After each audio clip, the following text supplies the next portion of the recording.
Salut chers amis, merci de me rejoindre. Je suis très heureuse de pouvoir remettre à votre disposition un nouvel épisode du podcast Français spontané. Dans l'épisode d'aujourd'hui, je vais vous expliquer l'expression la langue de Molière. Mais avant de commencer, je te l'annonce dès maintenant.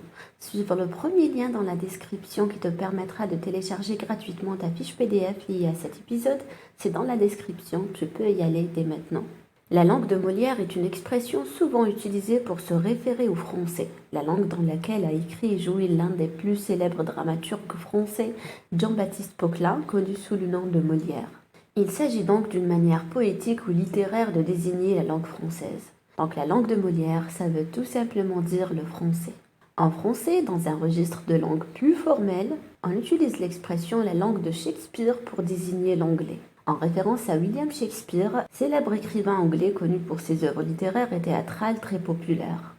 De la même manière, pour évoquer l'allemand, on parle de la langue de Goethe, en hommage à Johann Wolfgang von Goethe, un éminent écrivain germanophone.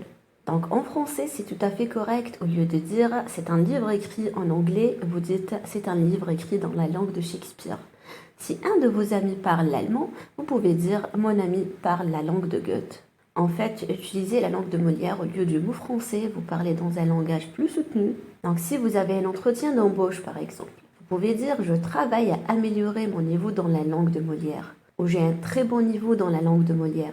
C'est beaucoup plus beau. Vous voyez, vous pouvez remplacer le français par la langue de Molière. Et ça montre que vous maîtrisez la langue et que vous savez utiliser un certain nombre d'expressions. Alors, qui est Molière ? Donc Molière, de son vrai nom Jean-Baptiste Poquelin, était un dramaturge, comédien et chef de troupe français du XVIIe siècle, né en 1622 et décédé en 1673. Il est souvent considéré comme l'un des piliers de la littérature et du théâtre français, connu pour ses comédies satiriques et ses critiques sociales acérées. Il a écrit beaucoup de pièces de théâtre pour le roi Louis XIV, et ses œuvres les plus célèbres incluent des pièces comme Le Misanthrope, Le Tartuffe et L'Avare. Donc c'est un personnage qui est très connu et très populaire en France et dans l'histoire française car il a réussi à s'imposer auprès du roi Louis XIV, ce que l'on appelait le roi Soleil, qui est un des rois les plus connus de France également, qui fit construire le château de Versailles, etc. C'est une période où la France a eu un très haut niveau pour tout ce qui est culture, un grand rayonnement dans toute l'Europe. Molière, comme je vous le dis, était un dramaturge qui écrivait des pièces de théâtre. Vous avez peut-être déjà entendu parler de certains de ses œuvres. Par exemple, le bourgeois gentilhomme. Donc un bourgeois, c'est quelqu'un qui a beaucoup d'argent, qui faisait partie à l'époque de la haute société. Et gentilhomme signifie quelqu'un de gentil, une personne très polie qui est très haut dans la société. Donc Molière écrivait beaucoup de comédies pour faire rire et divertir les gens, et notamment divertir le roi Louis XIV et le faire rire.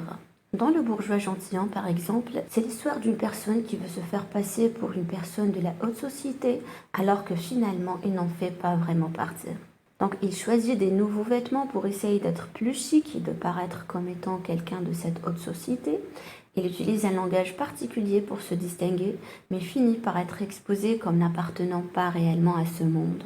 Il a écrit une pièce qui s'appelle L'Avare, où il parle d'une personne avare, encore une fois la caricaturant.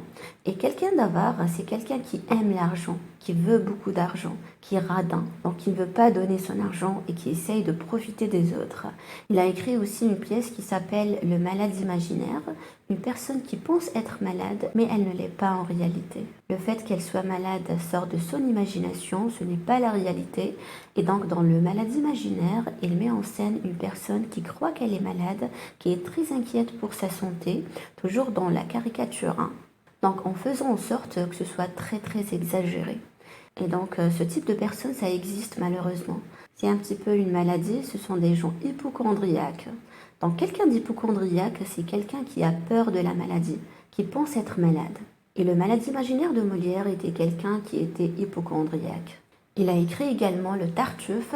C'est une pièce sympa à lire et qui raconte l'histoire de quelqu'un de très hypocrite. Et encore une fois, toujours dans cet esprit d'avoir une morale de critiquer certaines personnes utilisant la caricature. Donc le Tartuffe, c'est un personnage hypocrite qui ne dit pas la vérité, qui parle dans le dos des gens, qui joue avec les sentiments des gens et qui se fait démasquer à la fin. Alors, les livres de Molière, ce sont des livres qui sont amusants et faciles à lire parce qu'il y a beaucoup de dialogues. Comme c'est une pièce de théâtre, lorsque vous lisez son livre, par exemple le Tartuffe, vous avez toujours une discussion entre plusieurs personnages. Ce qui fait que les livres de Molière sont pour un francophone assez faciles à lire et assez rapides à lire, mais pour les personnes qui apprenaient le français et qui n'avaient pas le français pour langue maternelle. Ça peut être relativement difficile à lire parce que souvent il y a des choses écrites dans un français ancien.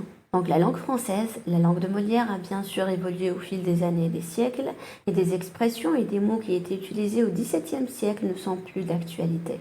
Donc ne sont plus utilisés au XXIe siècle. Donc pour vous, c'est peut-être difficile à lire ou à comprendre. Donc voilà pour aujourd'hui, j'espère que tu as apprécié cet épisode. Je te rappelle que tu peux télécharger gratuitement la fiche PDF qui reprend toutes les explications et tous les exemples de ce podcast. C'est dans la description, tu peux y aller dès maintenant.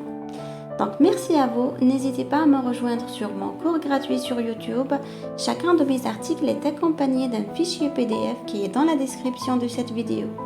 Si tu as aimé, mets un petit j'aime, un petit pouce en l'air, ça fait toujours plaisir et ça nous aide à choisir les sujets qu'on aborde sur la chaîne. Et bien sûr, abonne-toi à la chaîne YouTube de Français Spontané en activant les notifications pour ne rien manquer. Merci de m'avoir écouté et je vous dis à très bientôt pour un nouvel épisode du podcast.